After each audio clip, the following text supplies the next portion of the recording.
So I do want to talk a little bit about Alex Hunter. I want to make a couple of references to the O.J. Simpson case, which, as I say, I've written a couple of books about that case. I know it quite well. But then overall, just ask this question. All of this effort from the Ramsey side to declare their innocence, to repeat the same story effectively over and over again with a few changes. Could this suspect be the suspect? Yes, maybe it could be. Could it be John Marcar? Yeah, he definitely fits the profile. Could it be Gary Olive? Yeah, it definitely fits the profile. So when it comes to different suspects, it's different stories regarding them. Of course, you never talk about the DNA. But then when it comes to talking about the ransom note, then and all these different things, and it's the same stock answers in every single interview. But I do think it raises a very interesting question. With all the money in the world, has that needle of public perception shifted? And if so, has it shifted a lot? So let's go back to Alex Hunter basically announcing that he's not going to run again for election. At the time, the Denver Post reported the following. While Hunter acknowledges the Ramsey case is a big portion of his term in office, I really think that's kind of his legacy. He said, it's not the most important piece. What's important is the brand of justice, I think, has come out of the shop, this criminal justice system, this community that I do not think the media, including local media, has covered as well as they might have. Now, I must say, when I think about Boulder, I think about the JonBenet Ramsey case. When I think about Colorado, I think about the Ramsey case. To some extent, the Watts case, Gannon Stork, Patrick Frazee, but I do think Boulder and Colorado are world famous for the JonBenet Ramsey case. And also, does it really tell you about the brand of justice coming from there in a good way? The criminal justice system coming from there in a good way. And so when Hunter says it's not the most important piece, I'm not sure if that's true. I think it's a very important piece that tells you a lot about the brand of justice coming out of Boulder, certainly in 1996. To its credit, the Denver Post didn't give itself entirely to puffing Hunter up in this farewell puff piece. They also write, to his critics, to Alex Hunter's critics, that brand of justice was marked by leniency, overuse of plea bargains, and reluctance to prosecute the tough cases. Now, if you think about those words, leniency, overuse of plea bargains, and reluctance to prosecute, doesn't that feel like the brand of justice that occurred in the Ramsey case? I got nightmares in my head, I fear thoughts build up until I can't. My mind fills up into a creature, and it haunts me somewhere much deeper. I got nightmares in my head, I fear. Hello and welcome to True Crime Rocket Science, the most authentic voice in true crime.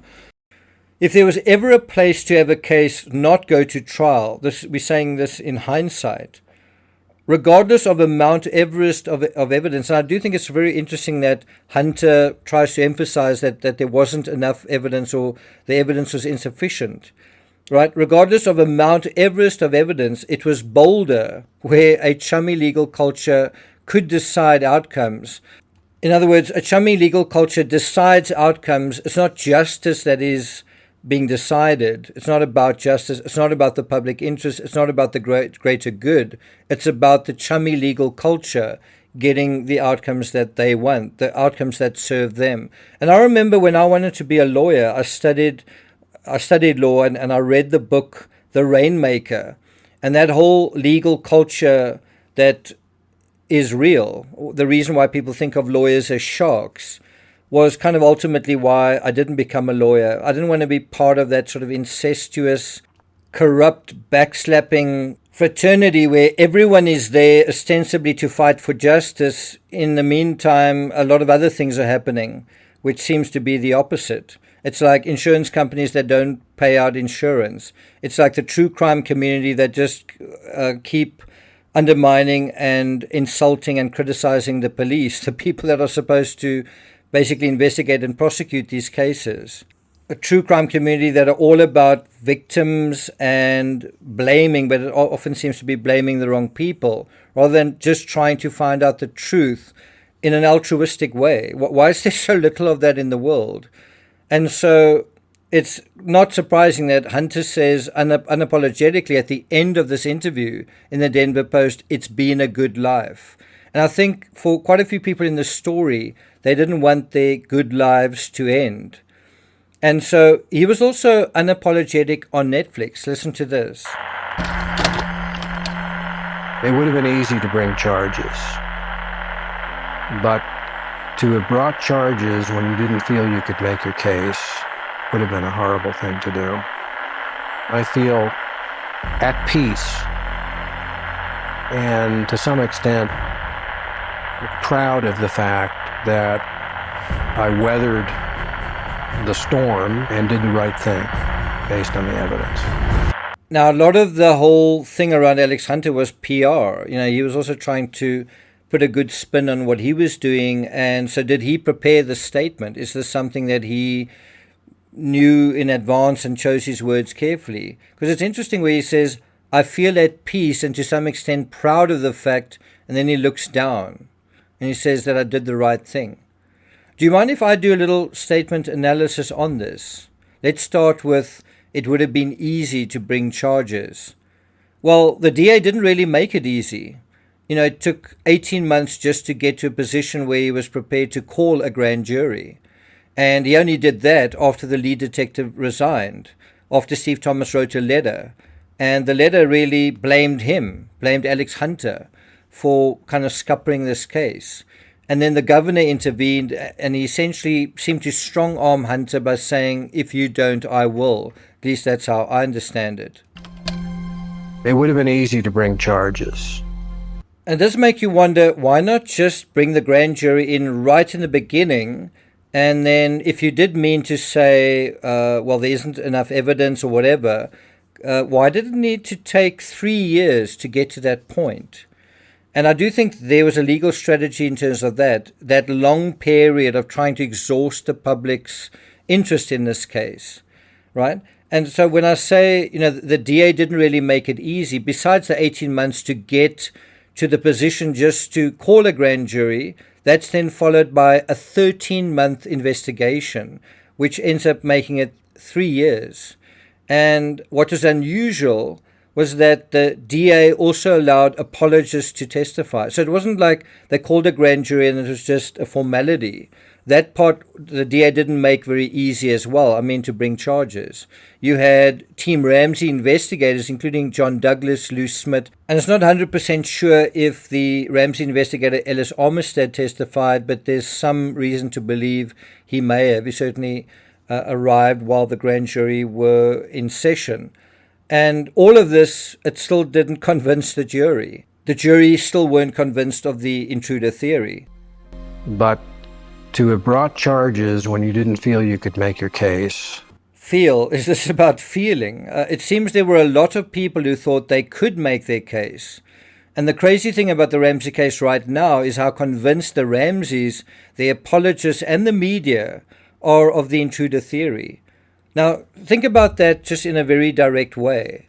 So if the Ramseys are so convinced of their case, if they're apologists, if you are so convinced of the intruder theory, and the media are supporting all of this as well right now, if we had a trial right now, if an intruder theory case went to trial right now, where prosecutors gathered for the express purpose of prosecuting a... sorry, who are we going to prosecute here? Like, which individual are we going to prosecute for the intruder theory? Which specific person is going to be prosecuted here? 28 years later, you still can't identify a single person. Do you think they'd even get a grand jury to indict in terms of, I mean, they can indict a ham sandwich, apparently, but they can't indict an empty plate with literally nothing on it but a handful of crumbs. That is literally how absurd this case is today. And again, what's this business about feelings? But to have brought charges when you didn't feel you could make your case. Cases aren't about feelings, they're about evidence. And can I just say, if you took the mountain of files and burned them, the DNA evidence, the fiber evidence, the autopsy evidence, the high-tech shoe print in the mold, the inconsistent statements, you took all of it and you just burned it. and all you were left with was the bogus ransom note. Yeah, we're dealing with a crime where a little girl is found inside the home, and there's this bogus ransom note. If you just had just that ransom note, you'd still have more than enough evidence to make your case just using the note and the circumstances surrounding it. So how you can say with a straight face that this case doesn't have any evidence to take it any further, I mean, it's very hard not to roll your eyes at that. Would have been a horrible thing to do. Really? What would have been so bad about taking the Ramsey case to trial? Like the Chris Watts case. You know, it was an injustice that was begging to go to trial. Americans far and wide were begging for a trial. You even had like mock trials on television shows. What would be so bad about airing the facts in public and allowing the case to settle, for the tear in the fabric of society to be examined and allowed to heal? Imagine if someone said regarding the Brian Koberger case, it would be horrible for this case to go to trial. It's absolutely necessary. And even if you didn't get a conviction, what you would get, as we saw in the Delphi trial, was a measure of closure, was a certain amount of disclosure that this was found and that was found, and this is not integral to the case, the conspiracy stuff, the nonsense. And so what we saw with Delphi was justice not only done, but seen to be done, not like just the complete absence of it. And yet we have the opposite here. Justice not only not done, but not seen to be done. And then you find out all of this nonsense about there were those 4 indictments, those votes for the indictments all along. Now, I'm sure it would have been a horrible ordeal for the DA's office. I'm sure it would have been a horrible ordeal for the Ramseys. But JonBenet herself went through a horrible ordeal. JonBenet herself, instead of having this wonderful Christmas that all children deserve, went through a horrible ordeal. She ended up dead on the floor of her own family's basement. And then a mockery was made of this little child's life through the writing of this fake note. Everything that was contained in that note, the fact that JonBenet wasn't there, the fact that other people did this foreign faction, wasn't true. Trials are necessary ordeals in order to prevent the past from repeating itself, or worse, putting the rest of us through decades of endlessly regurgitated, self-justifying drivel, and especially the blaming of the police whose job it was to investigate the case. They didn't fail to investigate the case. The district attorney failed to prosecute it, even when the grand jury 4 times over asked him to. I feel at peace and to some extent proud of the fact that I weathered the storm and did the right thing. And I do think that's an interesting question. Did the right thing for who? Did the right thing for the Ramseys? And I think you could even make the case that maybe he did do the right thing for the Ramseys from a certain perspective. But you notice how he tacks on right at the end there, that he did what he did based on the evidence. I weathered the storm and did the right thing based on the evidence. He did what he did based on the evidence. Was that based on the evidence or the lack of evidence? Was there a lack of evidence? That's what he said during his first statement. Do you think there was a lack of evidence? There's so much evidence in this case, it's able to prop up not 1 but 2 fully fledged theories, and it has spawned many more. You couldn't do that with no evidence. There's so much evidence that articles have been written listing a slew of potential suspects and the fabric of evidence possibly connecting them to the crime, this one, that one. Just JonBenet's body, just the artifacts surrounding her body and placed on her body, the paintbrush, the cords, the knots, the duct tape with fibers on the sticky side, the heart on her hand, the parallel marks, the essay, the fragment of birefringent material found inside her, the notion that her clothing was changed, that she was wiped down, the twin ponytails and hair ribbons still in her hair, the pineapple in her small intestine, the blow to her head that didn't break her skin, the blood in her nostrils, the fact that this was executed simultaneous to the asphyxia. Just this amounts to an enormous amount of evidence. I feel at peace and to some extent proud. It's strange that he's at peace when so much of America isn't regarding this case. I think America's not at peace, which is why Cold Case on Netflix, Who Killed JonBenet Ramsey, was the most watched series on Netflix during the week of November 25th to December 1st, with over 13 million views. People are watching that because they're not at peace with the result. And also, a lot of people watching that aren't at peace with this particular documentary. But you must remember the Ramsey defense team. I mean, they haven't been charged yet, but they do have a defense team. Yeah. There are there's 8 lawyers that I am aware of that work for the Ramseys. There are 3 publicists. There are 2 handwriting experts. There is an FBI profiler. When Greg McCrary turned down the job, John Douglas took it.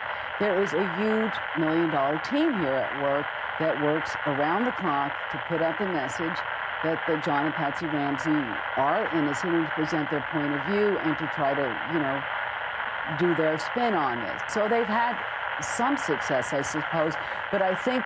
Has it worked? Do most people believe the Ramseys are innocent?